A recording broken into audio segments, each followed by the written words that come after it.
Okay. My name is Scott Parkin. I will be your humble moderator. And I will go ahead and let the guests introduce themselves, alphabetical order by first name, starting with Chris. Dang, I hate going first. My name's Chris Jones. I write either under nonfiction under Chris Jones or fiction under Christopher J.H. Jones. I write historical murder mysteries. I also am a college professor. I teach writing, logic, and rhetoric at Mount Liberty College. And shout out to my students and also the students at Liahona Preparatory Academy, where I teach history, and the Idaho Legion, where I teach kind of whatever I want. Sometimes even utopian and dystopian literature, which is supremely appropriate, I think, for the panel today. I'm really excited to get into the questions. Every time someone says alphabetical, I forget the way the alphabet works, but I think I'm next. You're next. Yes. There's a song. We're writers. There's a song you can use to help. We write gooder. Yeah. You would think we'd know about letters in their order, but hey, who knows? All right. Sorry. I am J.Ann Campanile. I write primarily romance with a small side of horror/parody. I have one book published that just came out called Pride and Poor Judgment. I'm overly excited about it. It's a retelling of Pride and Prejudice from Darcy's perspective, gender flipped and set in modern day. And I'm excited to be here. Michael, I think I'm next, right? yes. Okay.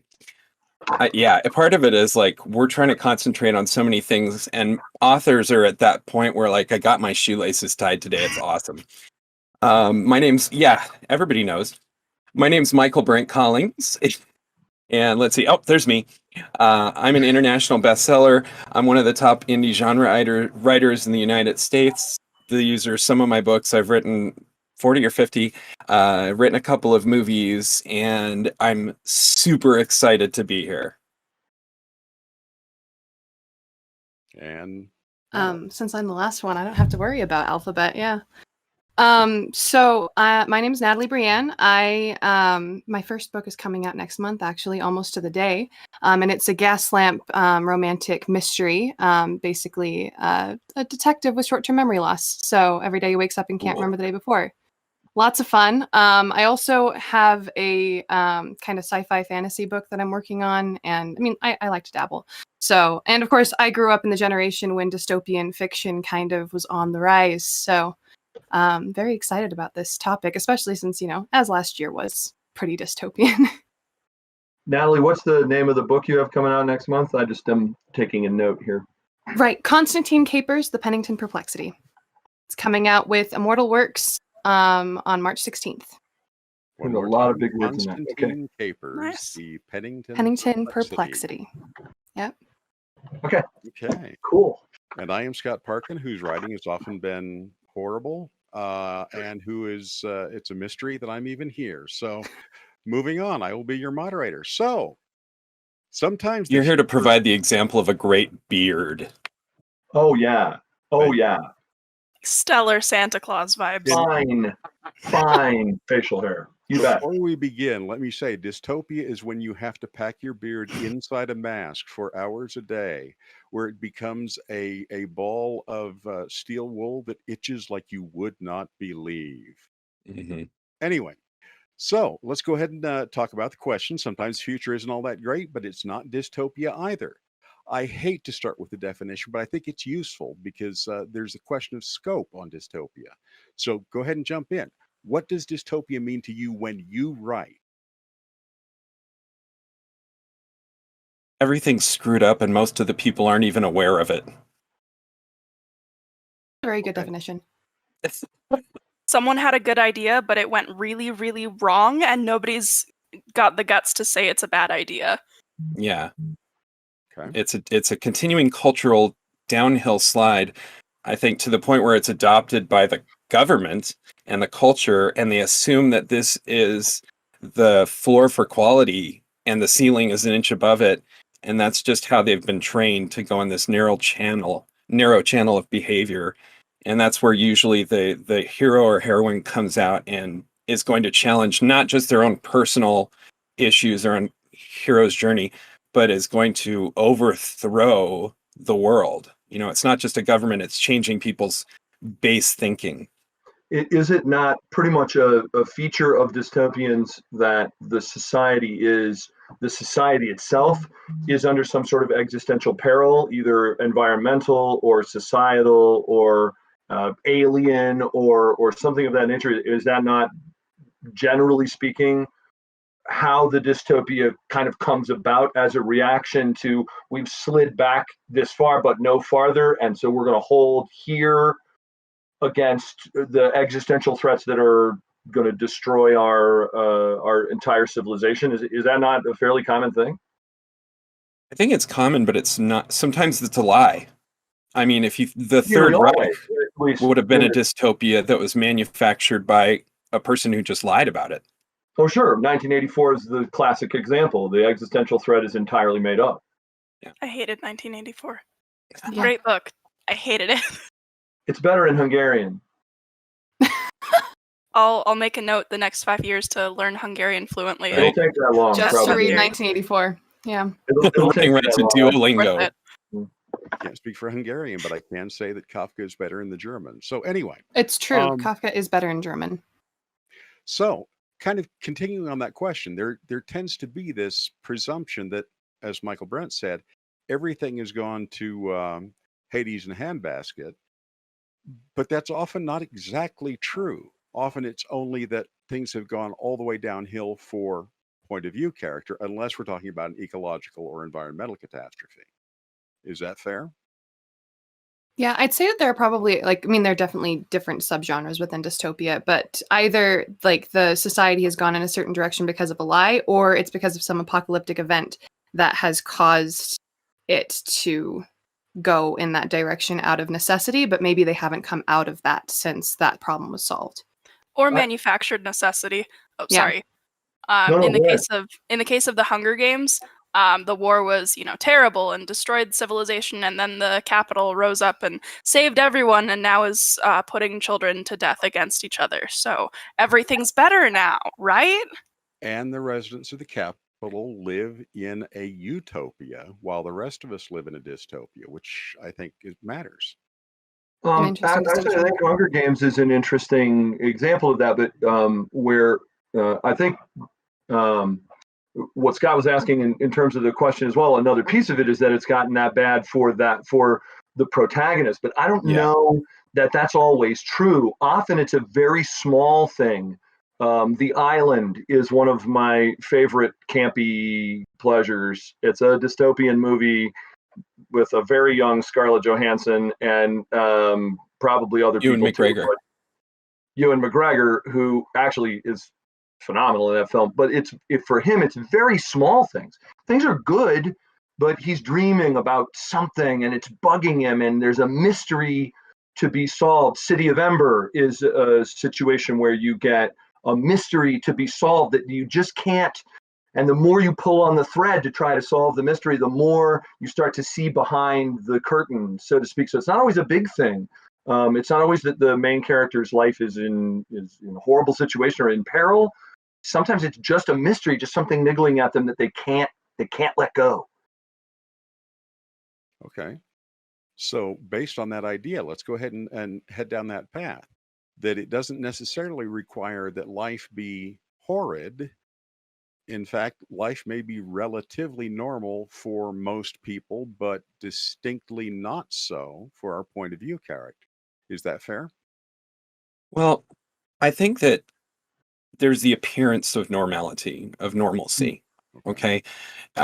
Because here's an example is Schusterman's Scythe, and which is a 3-book series, and it's very, very good until the 3rd book, and narratively it falls apart. But the world it's set in is everyone lives forever. And so there are people called scythes who go and randomly kill someone periodically to keep the population from exploding. And the main character, his problem isn't massive other than he's run into a scythe, and you never want to run into one because that's the only way people functionally die is by having them pay attention to you. But he gets pulled into this power of being a Scythe. And everything is still fine. Everything's explicitly perfect. It's run by this genuinely kind computer AI. And so it seems at first to be that situation where everything's groovy, but I have a change in my life circumstance.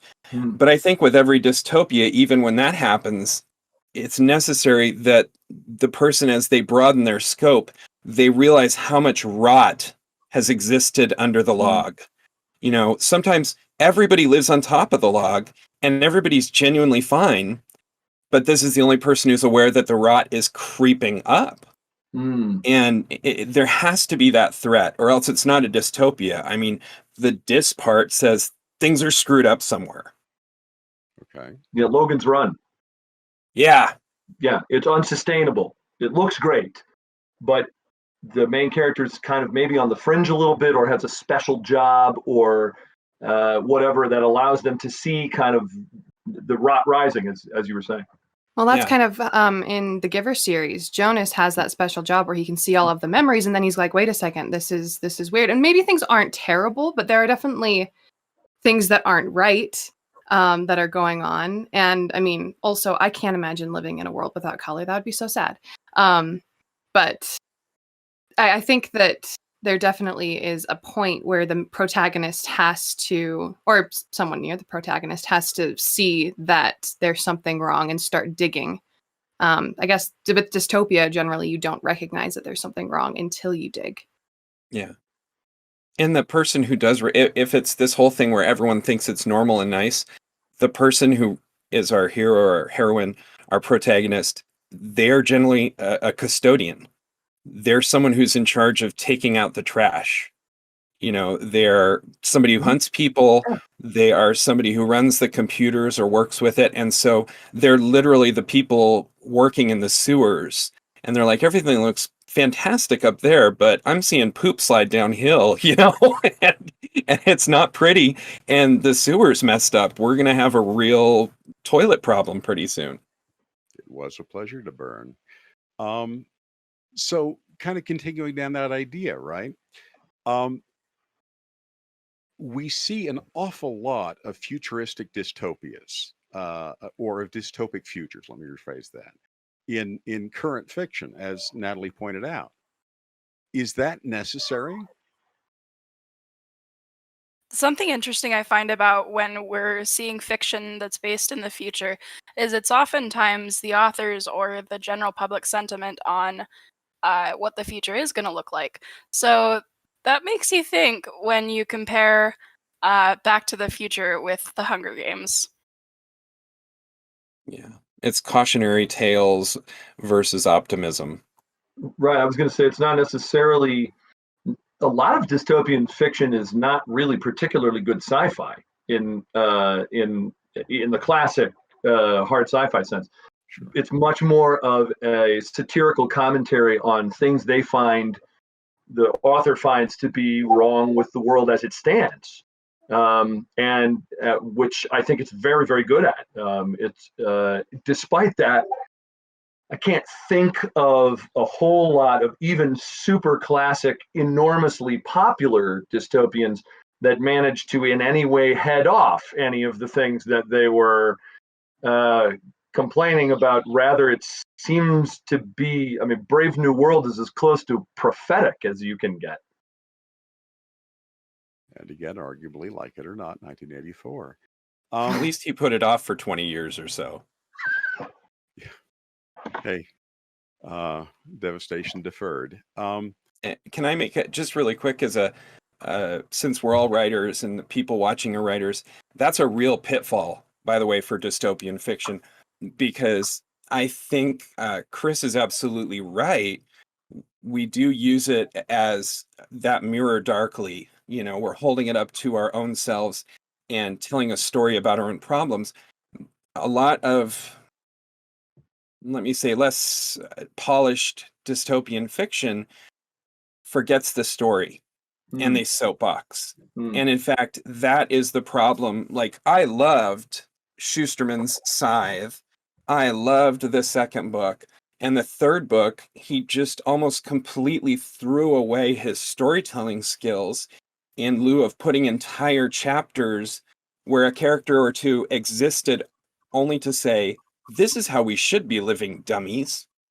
And whether you agree with it or not, like, he didn't make all bad points or anything, but I am paying for a story. If I want to be preached at, I'm going to go to church, or I'll like voluntarily click a TED talk or something like that. But it feels like a real bait and switch to the reader when they're saying, entertain me, and even better, entertain and teach me. But that entertainment is what I'm paying for, and you better deliver. And people can fail very fast and very hard with dystopia because they forget to use the story as the brick and the theme as the mortar, and they try and make a whole wall out of mortar and it falls apart. So let's explore that idea a little bit. As you create dystopian fiction, presumably with the intent of it being dystopic as opposed to merely challenging, how do you keep it from becoming just a political screed or a social screed made of mortar and no brick? I mean, that's really tricky. It's always a balance of theme. I mean, it doesn't matter if it's dystopia or what genre you are writing in, of wanting like action versus character development. Because really, the action, like the setting that we're putting this in, can overshadow the story if we let it. I think if we focus on the characters and their actual growth and the story, if we build up the world around them, if we're doing our world building correctly, we can have a story in that world without it being just the world and just the lesson that you're wanting to convey. Yeah, I think it's largely about what you focus on when you're writing it. With Pride and Poor Judgment, I had a big theme come out that I wasn't expecting at all. That kind of came to a peak around the story's climax, and I went back and realized after I had wrote this scene that I just wasn't expecting at all. I went back and read through what I'd already written and went, wait a minute, I was leading up to this whole time, but that wasn't my focus. I love it when that happens. I hate when my muse surprises me like that, but I love it too. But I was focusing on Darcy. I was focusing on the characters and telling their story and showing their growth, and the theme kind of emerged as a byproduct. Which arguably is the best way for theme to emerge, is as a complement to their narrative, not a prerequisite to it. Organically. Yeah. Exactly. And it makes it more powerful. It really does. You want to teach. I was just really quick. I was going to say, always preach, when necessary, use words. And for story people, tell the story. Let that give the lesson. Chris, sorry. No, that's exactly right. I was just thinking, in this kind of thing, it's useful to go back and look at the really strong dystopians that have survived for generations. Looking at Fahrenheit 451, Brave New World, 1984. There's a Russian one called We, which is before all of those, and the films that have endured that we like. All of them have. We think about 1984 as a commentary on the society of 1984, but it's way more than that. There's a love story there. It's a kind of a weird one, but there is a love story involved in it. The Giver is not primarily a commentary on the society of the giver. It's primarily a conversation between the sage and the pupil, and how much do you give? And it's almost, in that sense, it seems to me to be a conversation with the divine. How much trouble will God let you deal with before he says, you can't handle any more of this? I'm gonna, maybe in an oversimplified way, but The Giver's a very short book. Yes, it rests on a bed of dystopia, but the story of learning to deal with emotion and how do you keep it from overwhelming you. And I mean, if there's anybody who's ever been a teenager, you know that's the story of everything that happened to you from the time you were 11 to the time you were in your early 20s, is all of this stuff. Like, how do I deal with all of this? And it's so human that it's on this backdrop of a dystopian society, gives you a larger and a little bit of a different arc. But the individual coming of age, it's the same in 1984. It's the same in Brave New World. It's when you're introducing this alien element to what looked like a safe. I was safe. I was fine. Things were good, and now this is just, it's weird. Like, and it bugs me, and I don't understand. Like, it's unjust, and I can't handle it. And well, that's the angst of being a human in any century, but especially in the 21st century. It's all around us all the time, and those emotions are authentic to humankind, completely apart from whether you have a group of faceless thugs with I don't know, shock weapons that come around and buzz you if you say certain words or whatever. I don't know. So if your focus is on the building of the world, that's great. But I don't connect with the world except through a human. I'm going to be told the story through someone's eyes, and that person her perspective better be compelling to me in a human way, or I'm not going to get your social message, or I'm not going to care about your social message.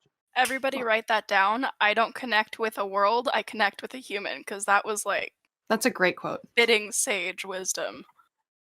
I feel like with like relatability, because if you're focusing on the characters and on their story and on their development, and of course you do want to focus on the world too. It's not throw the world out and just, I mean, you can do that. There are books that do that, but if you have that relatability, then your audience will understand the theme through them.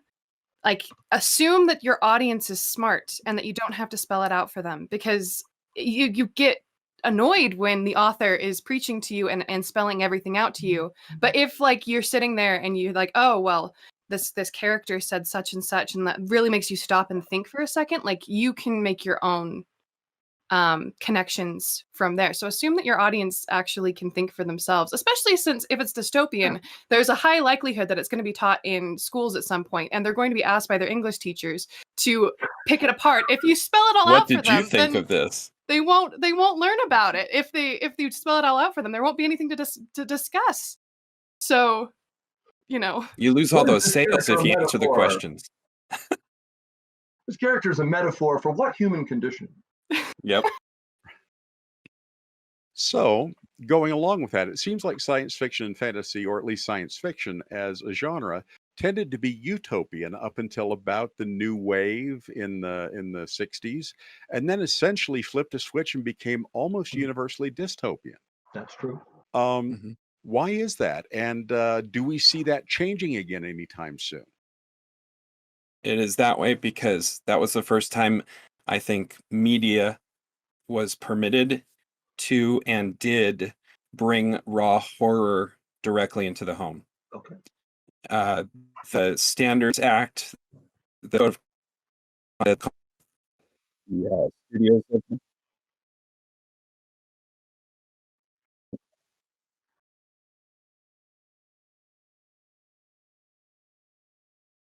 You've glitched out, Michaelbrent. Okay, I'm glad I wasn't the only one. That stuff Nope. in their living rooms. I think until that point, it was like feudal times. You put your head down and you grow potatoes. That's your concern. And the only thing beyond is heaven. It's utopia. And then all of a sudden we have the United States, let's say, and we are nationalistic in the early 20th century. We are all about us, and we're going to win everything. We beat every one of the bad guys in the Great Wars. And then Vietnam happens, and all of a sudden we're seeing people up close and personal that have had a napalm attack, and all of a sudden there's this counterculture movement where people are rightly pointing out that's not what we're headed towards necessarily. If you put your head down and don't question and punch your time clock, that does not mean at the end of it all you're going to get a reward. These little boys went out and they got burnt to death.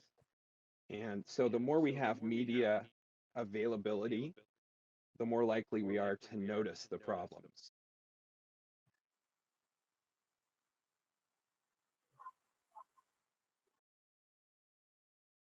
killed everyone. No, we've had a technical glitch of some sort, Michael. Your voice just suddenly went away and then came back quiet. So we're going to try to And figure that out. echoey.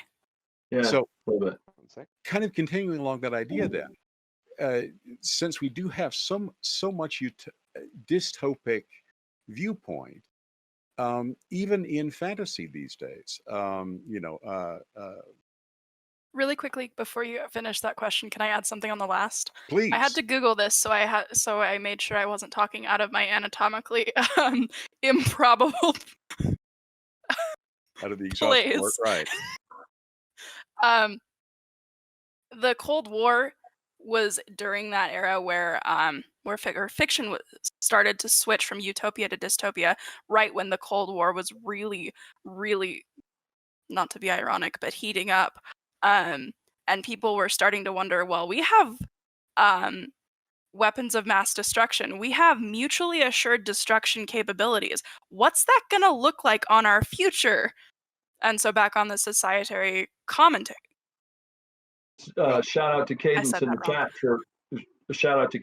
chat for saying exactly that same thing, like literally as you were talking about it. You two Yeah. are really are locked in together. Operating on the same I wavelength. think you're right. The truth is, we share a brain. Well, that explains it. Well, and I think, No, go ahead. I Please. think that part of it too has to do with the technology as it was evolving. Because, like in the 1800s, the technology that was coming up was all really new and exciting and not particularly dangerous. I mean, it was dangerous. I mean, trains and stuff, but like the telephone and cars and things like that, like it was so exciting. It's like we can do anything because of the Industrial Revolution. And as time progressed, the inventions that we were coming up with were ways of killing each other. And so by the time we get to the 60s and 70s, we were kind of cynical about the technology, which, of course, sci-fi is all about what's the next technology going to be. And if we see ourselves going from really cool, things in the 1800s that are so exciting and make our lives easier, dishwashers, like that kind of stuff, to nukes and napalm and all that stuff, like you can only think, okay, well, we do have rockets and stuff, that's cool, but we also have weapons of mass destruction. So it kind of gets into that cynical thing. And also, I mean, technology evolving now is just so commonplace, it's not as exciting unless it's something really big. Like when transporter technology happens, that'll be great. Can I go fully contrarian on this for just a second? Please do. There is a major sci-fi franchise that does not do this. It's Star Trek. True.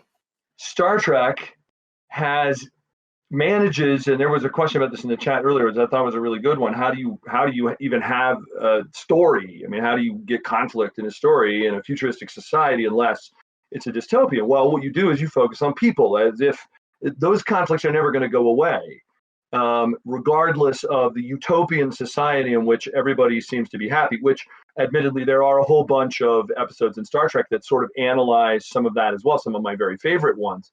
But I think it is possible to postulate a future in which things are getting better and have gotten dramatically better. In fact, I would argue that we are actually living in that society right now, when it is easier for most people to obtain the necessities of life than it ever has been, when it's easier for groups of people who have typically been pushed so far off to the margins of society that there wasn't even a conversation about whether those people were worth respecting or worth honoring. Now, the pace of change is so rapid. We have gone in American society so quickly, so fast, especially socially, because of the advances in communication, which are, I think, still in their infancy and vastly underappreciated. Yes, splitting the atom gives you the nuclear bomb, but it also means that your chance of dying from cancer drops from 40% to 8%. Yes, there are missile technologies that we can shoot missiles at each other and blow stuff up, but we also can do an enormous number of things scientifically that we didn't used to be able to do. We can go places we couldn't go, see things we couldn't see, examine things that have incredible amounts of potential for us. I think part of the problem that we have when considering dystopias and utopias is a problem of focus. and especially in the modern age, I tend to be a relentless optimist, despite not ignoring in any way significant societal problems and difficulties that we face, and that I face, I am aware, much less than most people. In fact, much less than hardly anybody. And yet, pushing forward the boundaries of communication, allowing more voices to be heard. Most of this conference, well, all of this conference would have been impossible 5 years ago, 3 years ago, would have not even been worth contemplating. But behind that are even more things. Natalie has behind her a bookshelf that would have been considered the envy of the world 300 years ago. That is a blink of an eye. And yet we don't think anything of, like, here I have Pride and Poor Judgment, like it's already on its way to my house. And, I found out about it literally 7 minutes ago or something.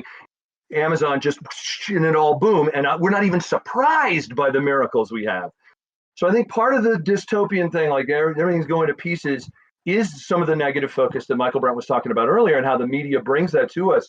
I think it's important to recognize that there's a way to push through that as well. And it's some of these advances that have brought us indeed terrible things have also brought to our consciousness our responsibility to each other, and maybe given us a better chance than we've ever had to create a society in which there isn't anybody who's living in a dystopia, when everybody is living in some sort of a better future than they imagined that they could. And look, JN is gone, just as she predicted. She did predict that. Dystopia, she did. We have a magic disappearing. Go ahead, Natalie. Sorry, I didn't mean to. It's okay. We do have a disappearing panelist. I do think because the focus of this panel is sometimes the future is bad, but it's not all dystopian either. I mean, if we look at last year, you could say that things were pretty bad. I mean, there were fires in Australia and earthquakes and COVID and riots and the election, which I won't even go into. There were lots of stressors, lots of things that were really, I mean, mental health too, because everyone is in isolation. Well, not everyone, but a good majority of people are in isolation, and we're in a world we never would have thought of. Like at the beginning of 2020, that was not what we thought at all. But at the same time, there are so many good things that have come out of last year, and so many things that you can be grateful for and find the blessings in the hard times. Just in the past year, there have been a lot of things and opportunities that I never would have even had the pandemic not happened. And I think also like the fact that, I mean, we're leaps and bounds into some medical research and things like that. I mean, the fact that the vaccine was brought out so quickly, like that was lots of medical people all coming together to fix a problem. I mean, when there are problems, there are people who will find solutions. And those solutions can better our lives in ways that we never would have thought. And so sometimes the trial or the hard time that we have, or the dystopian elements, because everyone was joking, oh, who's writing this year? Like it's a dystopia. That there are always good things that happen. And in dystopian books, even, you can find that there are good things that happen. And that's generally between the interactions between human beings and people. I mean, if you've ever watched Some Good News with John Krasinski, I love it. Because it's just talking about people being good people. The fact that I can go into my bank like this and nobody even blinks is, in my opinion, a major good thing. Like, I think that is an enormous step forward for society. I just want to say that. What are you planning on doing with your life, Chris? The fact that you have to go into your bank looking like that is arguably someone's dystopia. So, okay. That's fair. There's a great point Chris mentioned that I wanted to spotlight, and I apologize if this has happened already. Every technological advancement has a good side and a bad side. And that's something that I think dystopian writers and utopian writers often overlook. is they focus too much on one side. So when you're looking at a realistic future or writing sci-fi rather than dystopia, you want to make sure you're getting the full picture. Okay. I was going to share really quick when all this started, the pandemic. My family and I kind of hunkered down and we said, this is terrible and people are losing their jobs. I mean, it was really bad at the beginning of last year. And so what can we do? And so because I'm an indie, I have control over my books. And I lowered the price of 100% of my titles to 99 cents. And I'm a pretty successful indie, so they were quite a bit more expensive than that. And we figured we can do that for a week. I mean, like, we're not trying to become rich during the pandemic, but we do have to be able to pay rent. And so we'll do this as long as we can afford to do it. And so many people responded to that, we kept it going for almost a full year at 99 cents all the books. And this isn't a shill, like this is pertinent to the story. And we did have to raise it a bit because we couldn't go under and still be able to provide that entertainment and stuff. And so it was a wonderful outpouring because people were emailing each other, people were emailing me, there was all this thanks, there was all this appreciation. Now, ask me if that changed the amount of mental dysfunction that occurred internally in me or in my house. It did not. But it did give me a lifeline to hold on to. And I think that when we're writing these dystopias, I think Natalie said it so well, like there's two sides, and Jan said it too, because it's such an important issue. When you just write grimdark, that's not dystopian. That's a particular style of nihilistic hopelessness. And there's a reason grimdark, the DC universe has fallen apart. And the Marvel universe, which is very dystopic in a lot of ways, is surging because they remembered that element of hope. And so if you want to have powerful dystopia, you have to have a shining light, either upfront and present in the story, or as a goal, an achievable goal, that will allow the characters to surpass the current situation. It does not change the pain, but it makes it so maybe I have a reason to make it to tomorrow. And it also enriches the reader that way because they are inclined to look out. And that's part of what books do.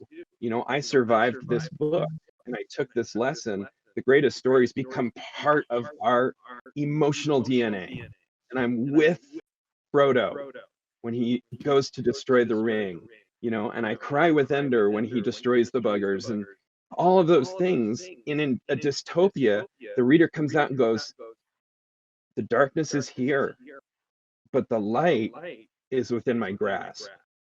And that's what makes it so uniquely powerful. Isn't that nearly always a human connection? I was thinking about Fahrenheit 451, which is one of the classics. Yeah. The thing that disrupts Guy Montag's view of the world is his relationship with Clarice. She is something out of his experience, someone who is authentically real. And he's never met anybody like that before. And that connection he makes with her is the thing that starts him on the journey. The same sort of thing happens in 1984. The same thing happens in Brave New World. The same thing, realistically, the same thing happens in Hunger Games. If you want to get right down to it, the crux of the Hunger Games, the backdrop is, of course, the Hunger Games themselves. But the crux of the Hunger Games is the relationship between Katniss and Peeta. And if Peeta does not, for 1 second, see Katniss as a human and throw her bread, we don't have any of the rest of that stuff happen. There's a moment there where there is a human connection. And the more that our society pushes to a human connection with each other, an individual connection. Now, I'm not talking about group to group or, Twitter firestorm or whatever. I'm talking about individual connections, which can happen electronically, but which are a lot easier to happen face to face. The more we have that human connection, the less dystopian, I believe, that our eventual future will be. So maintaining that idea of hope, despite bad things happening, is part of what makes literature vibrant and engaging and can help us create not a dystopic future. And we've hit that point in the... Go ahead, Mike. I just want to point out that Jan and Natalie were the ones who brought up the relationship thing. Yeah. Chris and I are like technology society. And Chris mentioned that, being white dudes of a certain age, we have all these advantages. True. Culturally, women, this is your gig. Like, because all of the things that make dystopians work, maybe it's genetics, maybe it's cultural, whatever it is, you have your finger on the pulse. I have to put myself in a headspace to put relationships on a page like that. And so many of the women I know, the most powerful, wonderful people in my life are all women. And they tell those stories better. You look at all the big dystopias, at least in the last 30 years, the best ones are by women. So thank you for bringing that up, ladies. Like, maybe that's because we're romance authors on I was gonna on a say, dystopia. Whatever it is. I'm a romance writer. It's what I do. You're welcome. Not going to touch Romance that meter kettle problem. outsells all the other genres. It's true. Okay. There's a reason romance novels outsell the other genres and still do, and I think they will forever. Well, there's a Because reason that why human romance is in connection- dystopia. Yeah. Okay. Is That human connection, we crave it, and I don't care who you are, you crave it. And so, preach on. Like that's the connection that is going to keep the technology from becoming the overlord that turns us into a dystopia. I think Scott's trying to wrangle us when we're cats Not at all. walking across the keyboard. I was Meow. worried about getting to this point because frankly we had one seed question and I had nowhere to go with it. So thank you for keeping this panel active. But B, let's try to take some audience questions if there are any. Absolutely. We have quite a few audience questions, actually. I figured there would be. Kara Hamsbruski asks, I would love to hear tips and tools for how to write about the future where it's not a dystopia. Everything has a good and a bad side, a light and a dark. Focus on both. Get excited about the technology, because if you're excited about it, your characters can be excited about that, and then it's a good future. I dream of the day when I can teleport pizza to my plate. That day is coming. That day is coming. I'm telling you right now. I love the get excited about a technology. You want to talk about a way to write about the future that's not a dystopian. Then talk about the chase, the intellectual chase, or the and all the stuff that goes into discovering that next leap forward. Was it Natalie who was talking about the technological advances seem a little bit. The fact that the fastest a human being has ever gone was in 1968 seems a little bit, that's been a bit now. Wouldn't it be awesome if somebody would actually figure RAM scoops out, or some of that stuff? Well, maybe there's a lot of fertile, how would you do the research, and what kinds of things would stop you, and what certain elements in society would make it hard for that next leap to happen. There's lots of, and to be excited about it, and to think what it would do. You mean we do away with Congress? Cool. Well, you know what the opposite of Amy, no. progress is, linguistically speaking. Yeah. Regress. There you go. Did you have anything, Congress? Anyway, did you have anything, Michaelbrent? No, I'm enjoying listening. Okay, next question.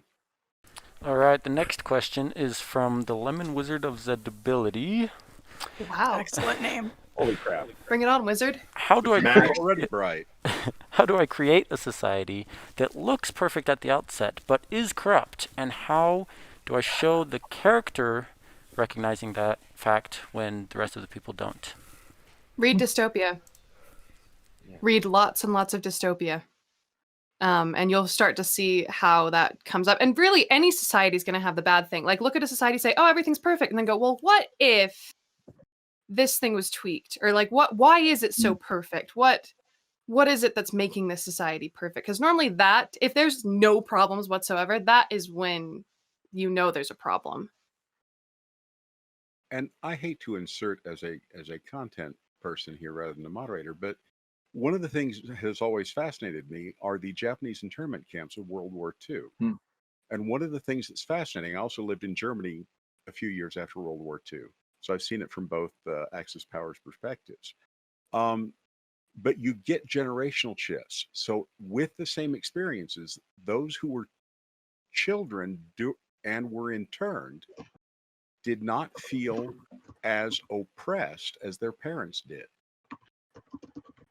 Same thing with World War II. Those who experienced bombs but were so happy the Americans saved them from the Russians versus those who experienced bombs and then it was all Americans all the time. Different perspectives from different viewpoints, and that's how you can do it.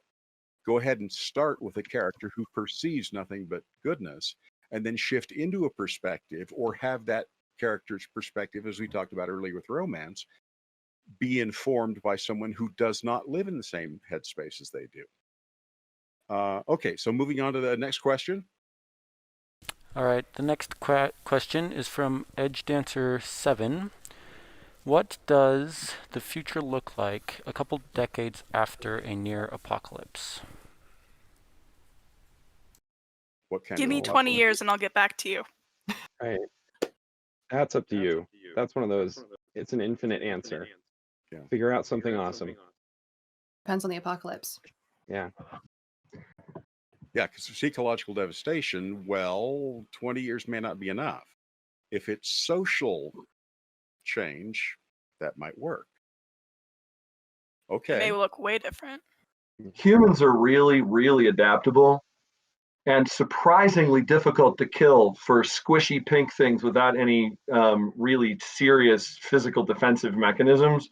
Humans are enormously tough to squash out. So I actually wrote a book that's not in publishable form yet, but I finished writing a book that is a post-apocalyptic, only the apocalypse didn't really wipe everything out. The coasts are smaller and there's walls that keep water back in certain places, but then the oceans didn't really rise anymore, and pretty much everything kind of stayed more or less the way that it was.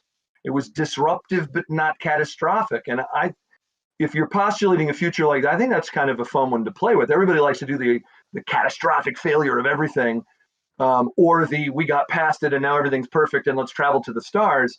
But what about a muddle through universe? What about we kind of, it's hotter than it was, but we're okay. I mean, you can still grow stuff, and it's, rains a little more than it used to, bored a little less than it used to, but yeah, it's not the end of the world, and we don't have as much air conditioning, and our Wi-Fi is spotty. That's the part that really destroys the society, is when Wi-Fi gets weird. As we know it. But there's lots of things to play around with, I think, in shades of that too, in the future, not necessarily being either utopian or dystopian, but kind of just more of this. And then what? I mean, how long before people just go, or do they ever? And on that note, I think our time is approaching. So let's go ahead and have each of you offer a final thought and hawk your wares. And we'll go in reverse order this time, starting with Natalie. Oh, wow. With Natalie. Well, I guess if you wanted to write dystopia, again, read Dystopia and really focus on your characters, and everything else will follow. Especially in the editing process, coming back to it, you can smooth everything out.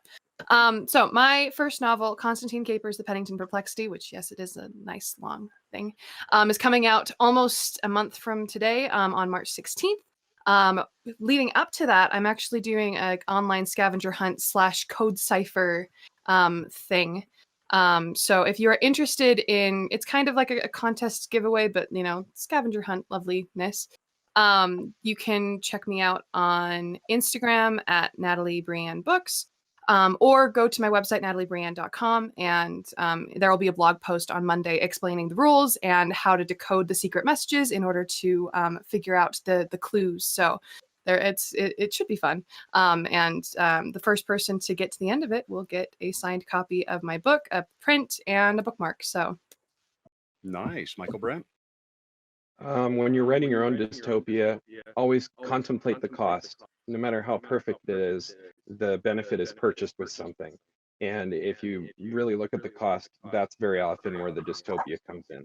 If you want to find me, Google my first name. I'm the only Michaelbrent in the world who's ever been. I do want to point out this stuff. I have a pretty expensive story course that's online. Every LTUE. This is my favorite writing conference, so I put it on huge sale. So it's 90% off through Sunday. So go to bit.ly/learnwithmbc and enter the code LTUE 2021. And if you want a free book, that's over here. Text books to 66866. Excellent. J.Ann. All right. You can find me on Twitter, J.A. Campanile, Facebook, J.Ann Campanile. My book, Pride and Poor Judgment, is on Kindle Unlimited for the next few months. And when you're writing anything in the future, consider the technology, its capabilities, and what are you going to do with it? Excellent. And Chris. I am also the only Chris Jones in the world. All of the people that you find when you Google Chris Jones, they're all me. You can email me at chris@iamchrisjones.com. The series that I would point you at if you want to read the stuff I write is the Trinity Flynn series. The first book is Trinity Flynn and the 5 Points Gang. And then there's a short story collection called The Bones Stand Up. And then there is a second book coming out in 2 weeks, as a matter of fact, Trinity Flynn and the Kidnappers of the Black Hand. Those are all available at dramaticpress.com. It's dramatic with a B. It's a family thing. Don't ask. At dramaticpress.com, they're half off of Amazon, so don't pay the exorbitant Amazon price. I hope that the panel was good. It looked like the chat had a great time with it, and Scott, you did a terrific job as the moderator. Thanks very much. Thank you very much. And may our future dystopias be just as much fun as this panel was. Thank you.